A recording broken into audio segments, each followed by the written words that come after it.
Step inni taanu database keessatti teebilii create erga goone teebilii san keessatti immoo rekoordiiwwan gosa garaagaraa seensuun dirqama. Kanaafuu design query keessatti deemnee SQL view eegabannee booda interfacein kun ergaa nu dhufe as keessatti koodii barreessinaa jechuudha. Komaandii barreessinaa jechuudha. Komaandiin nu barreessu immoo update amma teebiliin keenya student jedhu jira. Kanaafuu student teebilii keessatti rekoordii tokko update gochuu barbaanne waan ta'eef kanaafuu teebilii isaa maqaa isaa barreessuun dirqama ta'a.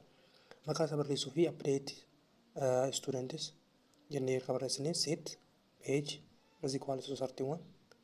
Kanaafuu rekoordii sana irratti eejiin 30 yoo ta'e jira gara 31 jijjiiruu barbaanne waan ta'eef so gara 31 jijjiiruu set age 31 where student ID komaandiin kun dirqama jechuudha. Student ID keenya bakka waan ta'e irratti jechuudha.